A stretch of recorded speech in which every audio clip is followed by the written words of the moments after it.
All right, welcome everyone to our kickoff this week for National School Counseling Week. You can see, well, first of all, I think all of you know me. I'm Amelia Pfeiffer, Executive Director of this wonderful organization, PSCA. And I have with me our President, Steve Sharp, and our President-elect, Jen Kirk. So if you guys, I know we have a few people with us tonight. If you wouldn't mind just putting in your chat, the chat, not your chat, putting in the chat, your name and where you're from, that would be great. I do want to let you guys know, and I believe this was advertised, that this is a recorded session. Jen and I met with Dr. Maria Armstrong last week to record this session with her. She is the Executive Director of the Association of Latino Administrators and Superintendents. She's a dynamic person, dynamic personality. We were very blown away by just all that she had to say. And we hope that you enjoy the interview as much as we did. Unfortunately, since we don't have her live with us this evening, we're not going to be able to entertain questions for her, but if you feel that there are any questions that Jen or I might be able to answer, because we did interview her, feel free to just put them in the chat. We'll monitor the chat as the recording of the interview goes on. So with that being said, thank you to those of you who have checked in. And Steve, I'm going to ask you if you wouldn't mind to take it away and share your screen with us. Yeah, well, I really appreciate about what you've been able to bring on during your tenure as executive director is really all those unique partnerships that we've been able to make, including this collaboration. So thank you very much. With that being said, the rest of the show. We are holding this week. Just hitting the read button and thank you. All right, hello, welcome everyone to National School Counseling Week. Happy School Counseling Week to all of you. I hope that you are having a good start to it. I'm glad that you are joining us at the Pennsylvania School Counselors Association tonight to kick off some of the events that we are holding this week. For those of you that don't know me, my name is Amelia Pfeiffer. I'm the Executive Director of PSCA. And joining me is our President-elect for this current year, Ms. Jennifer Kirk. Jen and I are so excited this evening to be interviewing Dr. Maria Armstrong. She is the Executive Director of the Association of Latino Administrators and Superintendents, also known as ALAS, A-L-A-S. And we wanted to interview Maria today about her background and what the association does. And just a little side note for you guys, our new U.S. Secretary of Education, Miguel Cardona, is also a member of ALAS. So there's a little connection there that we're excited about. And we're just happy to have Dr. Armstrong join us today, so welcome. I'm going to let Jennifer kick off with the interview question, and we'll just go from there. We'll just have a nice little conversation this evening, if that's okay with you. Great, thanks Amelia. And again, thank you everyone for joining us this evening. Happy National School Counseling Week. And thank you, Dr. Armstrong, for being with us this evening. Okay, maybe you could kick off with us and tell us a little bit about the Association of Latino Administrators and Superintendents. Perhaps who are your members and what does your organization do? Awesome. Well, first of all, I just want to thank you all for even having me on this and to celebrate, and kick off Counselor Week. This is awesome. So thank you for that. And I guess we probably should start off with making sure that we give the appropriate kudos to CALAS, which is our Connecticut ALAS, which is a state affiliate of our national organization of ALAS. And that is where Dr. Miguel Cardona is a member, has been a member with them for quite some time. And so our members we're about almost 7,000 across the US. You know, it's interesting because our organization is founded on the notion of familia, family. And so we have members that they come in, they step out, they try other organizations. You know, it's like anything else. We go, we try on different suits and get what we need, and then they come back and they're still part of the family. They never leave, which is an awesome thing for us. And so being able to give back is always a foundational component for the organization. In addition, we have, like I said, state affiliates from across the US. Right now, we have 21 that have been state affiliates for quite some time. We have 3 that are actually going to be newly sanctioned state affiliates by the end of this school year, which is in June. And then we have another 3 that are waiting in the wings to continue the process to become sanctioned as state affiliates. So we keep seeing them pop up throughout the US, and which is important because you know, there isn't an area, a state that doesn't have students that are either marginalized or Latino or Black and Brown, as we call our students, that aren't in any of the states. And so if we have one child there, we want to make sure that what we provide is really focused on the leadership of how to serve all kids with that emphasis and perspective on from a different lens, if you will.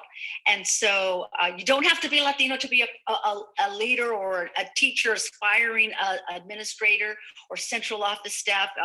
You don't have to be that. It's about who you serve and being able to learn from our perspective, the different areas of supports that can be provided to students. So ALAS has been around for 18 years now, and we have a signature program, which is the Superintendents Leadership Academy. We are 10 cohorts deep this year, which is really, really great. It's a very close-knit group from across the US, and the representation is awesome. They are aspiring superintendents, and they go through a competitive application process. But the signature program really does have that lens. It's the foundation of how to continuously grow our leaders into the superintendency. But we are also offering other programs coming out in the near future. As a matter of fact, this term we are going to be soliciting applications in a collaborative effort with the National Alliance of School Black Educators, or NABSE. We're doing a joint effort in creating a national principal leadership academy. So we're pretty excited about that. And then we have other networks that, as part of members, that our members can continuously are tethered with, if you will, from Leaders of Legacy to Linking Latina Leaders, which is an all-female, or Connecting Compadres, which is an all-male group, and then our SLA alumni. You know, our membership is amazing. Our SLA alumni, like I said, we have 9 cohorts of individuals, and the majority of them, like I think it's close to 92%, are sitting superintendents.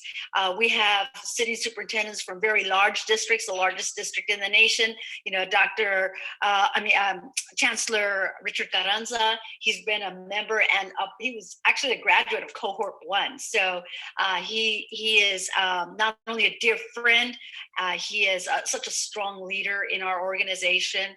And then we have Dr. Gustavo Valderas, who was Superintendent of the Year last year. And so, you know, we have such a mix, even to our smaller districts, which is why it's so important to have the network that we do. And really, they do believe in giving back and hosting any kind of time that they have to informing others and sharing what they've learned along the way. So it's a pretty diverse spectrum, if you will, of where they are geographically, from Hawaii to California to the north and all the way to the eastern north and south. So it's a pretty good array of folks. Great. Okay, well, I'm like you, Dr. Armstrong. I took over the position of Executive Director of PSCA just in 2020. And I know that you just took over as Executive Director in 2020 as well of ALAS. So I'm just wondering, can you tell us what issues ALAS will be focused on this year and what you hope to accomplish this year? Well, just like everyone else, being a nimble organization is really kind of the focus, because I think it's important that we respond to what our members are asking for.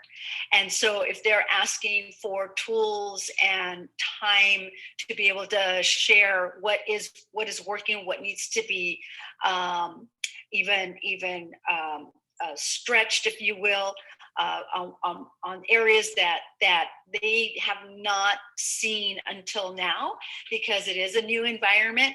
I think that just focusing on what their needs are, whether it is, legislatively, we're the mouthpiece, if you will, when it comes to, we've been pounding this drum of inequities for, our entire careers. So we've been beating that drum for quite some time. But now that it's been illuminated in the mainstream, if you will, because it affects everyone, now we are really focused on being that person at the table to be able to share what we've learned for many, many decades, and what we've been talking about, and what we can show within our communities with the data that we have on how to best close those inequity gaps.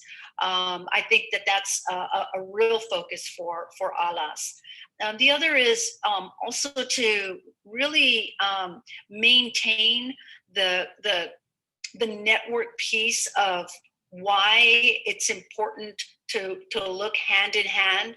And we've always known this, but the social emotional supports that are literally tethered with the academics. And, we've known that.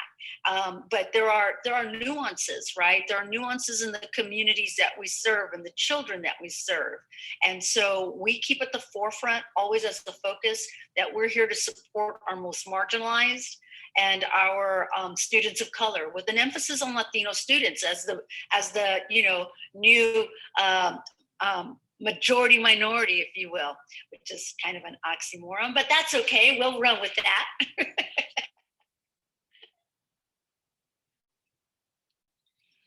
So, Dr. Armstrong, there's been so much in the news about the new presidential administration and its plans for education, including, tiers and tiers of support. ALAS recently endorsed the new Secretary of Education, Dr. Miguel Cardona.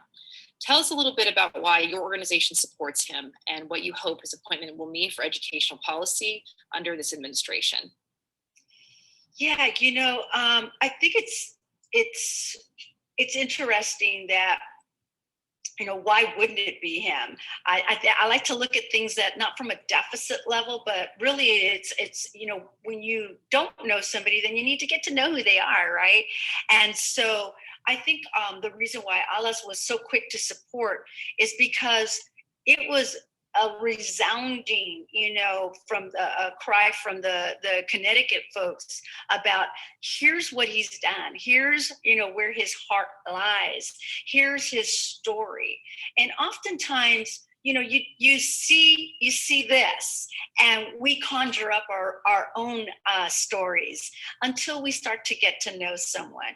And I think because he's so on the ready to share his journey, I think that provides him a level of approachability. And what we need in that position is someone who can be approachable and listen, really listen to what the issues are, but not just listen, but to bring in the experience of having dealt with the issues.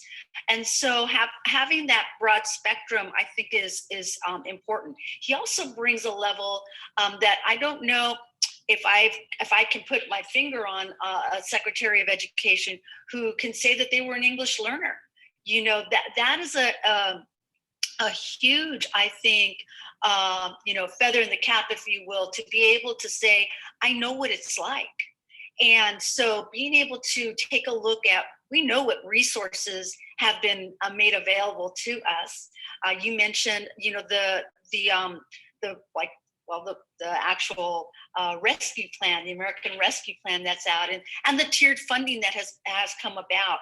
I think that as we move down this road a little further, we're going to be able to have a better understanding from someone who knows, having been in the trenches, from classroom, to the seat, that there'll be a voice and an advocate about communities knowing what to do. And so, let's do that. It's one thing to mandate, but it's another to execute. And I think that great idea, bad execution, that can help eliminate some of that. And so I think that that's probably one of the, or a couple of the reasons why we were on the ready to support. That's great. All right. So speaking of a journey, you've been on a journey yourself to get to where you are now. So, we are obviously celebrating National School Counseling Week. And I was glad to read in your bio that you yourself you were a school counselor as well, among, many positions that you held in education, but you were a school counselor as well. So I wanted to, as we focus this week on celebrating our school counselors and recognizing the important role that they play within our schools and within our students' success, I'd like to get your thoughts on, based on your experience, what are you hearing from your members about what some of the biggest issues are right now for school counselors? And how do you think school counselors should go about addressing those issues? I'd like to hear from you on that. Yeah,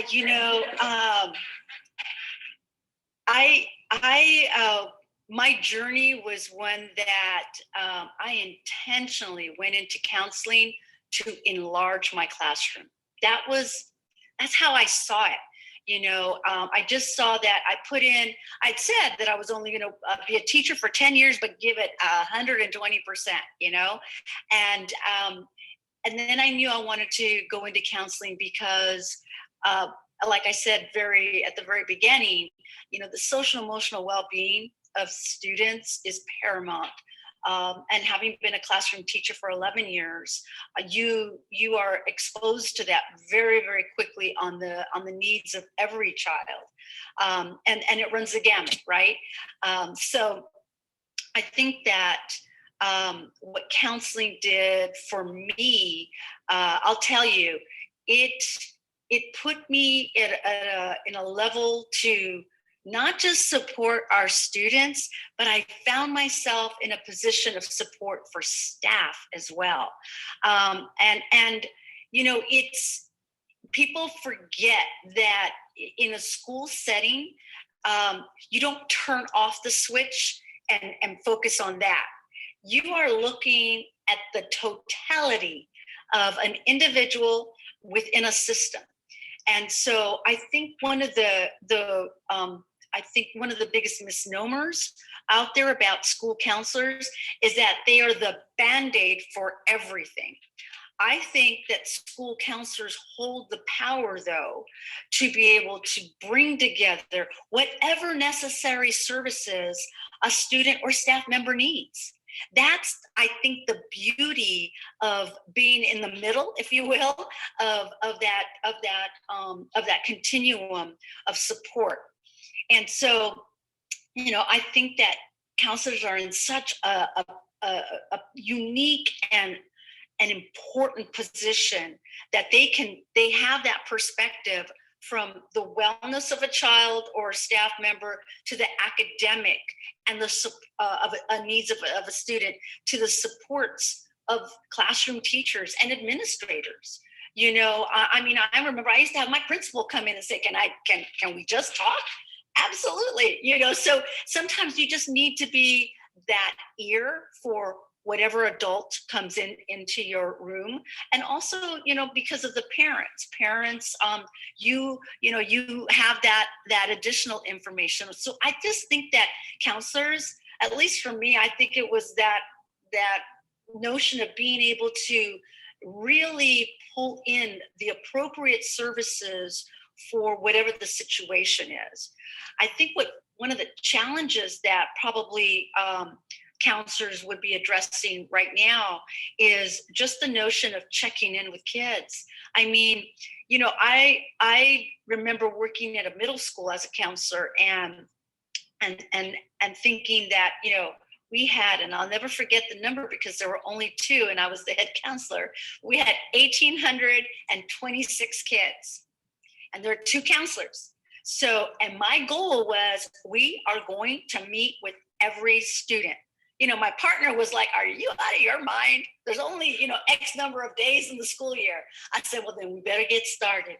But, the thing is that it's the checking in right now because of the virtual environment. I mean, I remember going and doing actual home visits when necessary, right? And now it's a different, there are limitations, but there are also opportunities to get super creative about doing that. We talk a lot within our members about finding our quote missing kids, and if we start to dig, I think, deeper by utilizing all the resources to our avail, we may find that our kids really aren't missing. They may have gone somewhere else, and they maybe entered into a different time zone by state, by actually just moving away, maybe a different school within a neighboring community. Whatever the case may be, I think that's probably one of the biggest challenges for counselors is to find where those students are, to be able to do that check-in. And I think that finding out what the resources that are available technologically or otherwise is probably what keeps counselors up at night. I know it would me. And as for counseling, I am so glad I took that route because I use those skills every day. And I've used them all the way through. I'm a retired superintendent myself out of California, but I did, take my time up that ladder. But I also know that I was afforded it was a blessing to be able to be called upon after Hurricane Maria in Puerto Rico to go help with the recovery efforts out there. And I got to see firsthand what disaster can do. They didn't even have cell phone service, let alone power or water in many of the communities. There were some areas where you couldn't even travel to.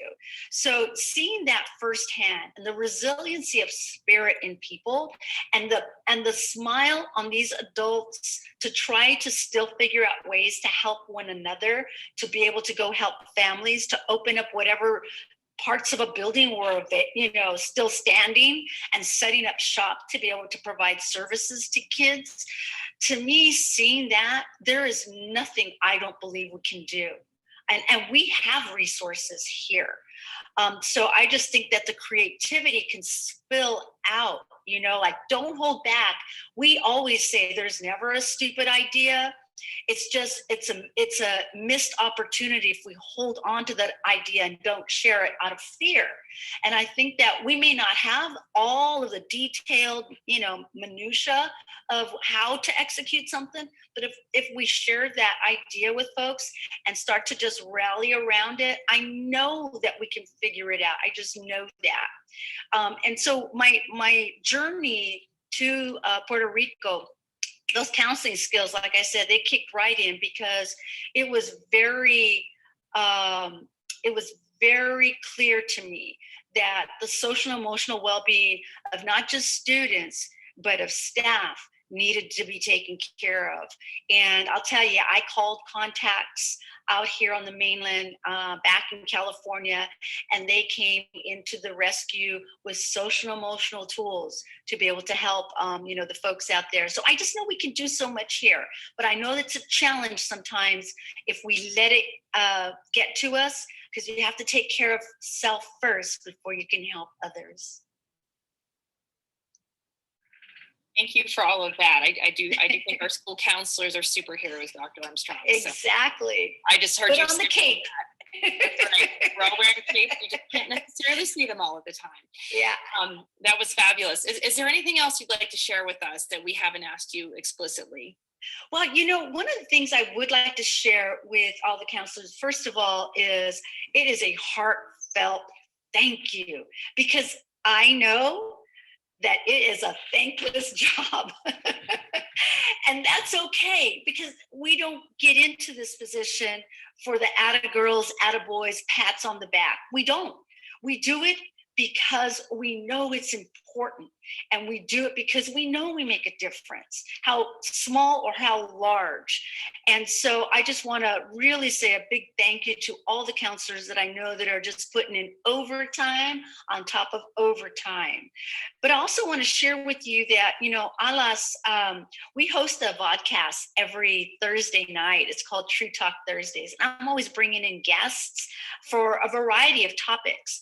And I want to invite you to engage in that. It's 7 p.m. Eastern time, but you don't have to log in live, because we do an entire taping. The live recording is done in one sitting, but we take breaks. What we do is we chunk it into 3, 4, 5 episodes, so that there's small bites. So you don't have to listen and look at this the whole time, but you can download it from YouTube, and you can listen to it while you're on the treadmill. You can listen to it while you're holding the baby. Whatever you got going on, you can listen to it. You don't have to sit and watch it. But I think you'll be able to see a very well-rounded spectrum of what Alas is dabbling into and what we promote wholeheartedly. And it's a co-hosted podcast with NABSI and myself, the executive director, Dr. Atiba Weza, and myself. That's one. The other is an invitation. I want to invite the counselors and yourselves. In March, we are hosting an Ed Fest. We're calling it Ed Fest 2021. It is a week long, March 8th through the 12th. And we're going to have continuous throughout those days, 8 stages daily, if you will. Think of it like a concert almost, but it's all about education. And so we want to show how housing, health, labor, higher ed, and industry leaders, how all of that is threaded through the commonality of education, from cradle to career. And we are bringing in kids. We're going to have interactive activities for them. Everything is virtual. Everything is virtual. And it is a registration fee of $1. And the reason for that is because we just want you to register, right? So that we can make sure we have the logistics taken on the back end. The other thing is that we will have over 15 keynote speakers on these stages, over 50 breakout sessions, probably a workout too, but over 50 breakout sessions.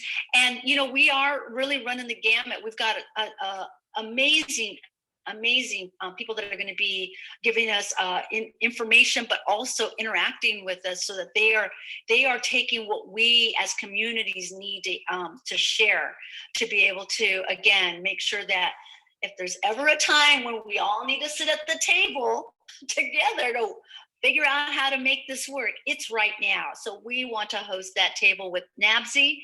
It's a joint effort, like I said, and we look forward to seeing you all there. You can find it on our website at alasedu.org. That's awesome. For the school counselors listening, can you tell them what NABSI is? Can you? let them Sure. know The that? NABSE is the acronym for the National Alliance of Black School Educators. Okay. And so, yeah, so they too, they have, the whole gamut of who their membership is as well. And so we know that we have some core principles that we need to work together on so that we can actually move the dial on some of these very long-standing issues. I mean, it's great that we have a focus on equity and we've given it that name of equity. But like I said, these are campaigns that we have been championing our entire careers and far before mine. And so we want to make sure that we are working together on the things that matter to us in totality. And then, of course, we pan out and we take care of our stuff on the nuances that we see too. But whenever we can come together, we're going to come together so that we can start to make some dents in some of these issues. Well, I have to say, your positivity is contagious. I am now I'm looking forward to, wow, okay, I have the energy to go forth and keep doing the good work that we're all doing together. Absolutely. It's so encouraging that, to know what great people we have working in education, and together we can accomplish so much. Absolutely. I think you really helped to shine a light on that administrator and school counselor relationship that is really important. If you have good working relationships between administrators and school counselors, it's like so much more can be accomplished within the school system. So that's why I thought it was really important to meet with you. And I'm so glad that you were able to take some time out of your day to spend with us. I'm also encouraged that, the issues that your organization are focusing on, equity, social emotional learning, those issues now that have that we've always, focused on, but now the spotlight has become so much brighter on them, on how important they are. I really liked when you said that you're not just focusing on a student in the classroom now, like that student is part of an entire system. And we have to focus on their social and emotional well-being as well, not just getting them academically prepared. So I really liked how you said that. And like I said, I'm really encouraged by your positivity, and I hope that all of the school counselors who are watching tonight also can grab some of that energy from you as well. So I send you nothing but love, counselors. We do too. Thank you so much. Jen, is there anything else that you wanted to add? No, so great. I can't thank you enough. The positivity, I echo that. So yeah, great. Absolutely. So great. Well, thank you again for having me. It was absolute pleasure. You. And don't be strangers. Yeah, we won't. I was going to ask you one more time if you could share the website if we wanted to join you in EdFest, if you could let us know how to get there. Sure. So on February 8th is when the registration goes live, and it is at the ALAS website, which is ALAS, ALAS, edu.org, O-R-G. Yep. Okay, perfect. And can you share with us what ALAS means in Spanish? Yeah, we have our logo that has the wingspan, right? Of the eagle that we're, taking off, we're flying. I call ourselves too the sleeping giant. I've been coming across a lot of folks and they're like, what does ALAS do? What does ALAS do? And, we've come into 18 years, like I said. So I'm really excited about, like you said, the spotlight being shown on us. And it really is a sleeping giant. And I look forward to having our members just awaken and taken care of business. Absolutely. Absolutely. Well, thank you so much for joining us. I do appreciate you being here. And I encourage all of you out there to listen in on the podcast if you have some time to do that. And also to check out the website, alasedu.org, and maybe register for EdFest if you can. So, beautiful. Thank you, Dr. Armstrong. I appreciate you. Thank you.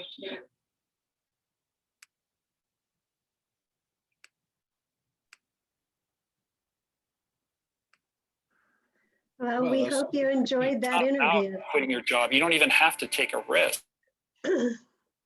Oops.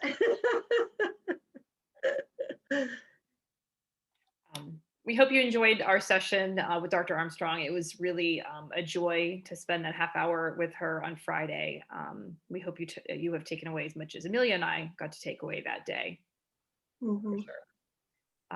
We'll give you a moment if you have any questions you'd like to ask. I think we all are eager to spend the big dollar and register for EdFest and see what takeaways we can have from that time. I think that we definitely want to jump on that opportunity and engage with those great people, certainly. Oh, the podcast. So her vodcast is 7 p.m. on Thursdays. And what is the name of that, Amelia? I put it in the chat. It's called True Talk Thursdays. I got it. I didn't catch, I guess you could listen to it wherever you listen to your podcasts. But she said you can also find it on YouTube. So you don't have to watch it at 7 o'clock on Thursday evenings. You can watch it whenever you have time. Yeah, and she actually was great. She talked about how she compartmentalized into small segments. So if you're taking a quick, drive in the car or you're changing your laundry, you can just spend a few minutes listening. And I think we can all agree that it would be really uplifting because again, her positivity is really contagious. I think we were ready to give another interview a few days later, which is today. So it was good to see her again. Yes, definitely. So thank you all for joining us tonight, and we hope that you are participating in National School Counseling activities, however that looks for you in your school. Maybe you're doing some advocating, maybe you're doing some posting on social media, whatever that is. We hope that you enjoy this week, and we have some other good things coming up. Jen, did you tell them what's happening tomorrow? Not yet, I haven't. Please join us again tomorrow evening. Keep posting all your pictures, by the way. It's been super fun to see everybody on all the social media pages. Be sure to come out tomorrow night at 6:30 for our Racism, Diversity, and Inclusion series, Cultivating the Conversation. Again, that's 6:30 tomorrow evening. And then stay tuned. More to come. Yes. It's been a great week. It will be. And Thursday evening will be our RAMP, the first of our RAMP discussions on the first section of the RAMP application. So whether you are thinking about applying for RAMP or not, maybe you just want to find out more information, you are welcome to join us. And that is Thursday evening at 7 o'clock. And we will focus on the vision and mission statements on Thursday night. So we hope you can join us, and we hope you enjoy the rest of your week. Thank you for spending at least part of it with us tonight. Take care, everyone. Thanks, guys. Happy National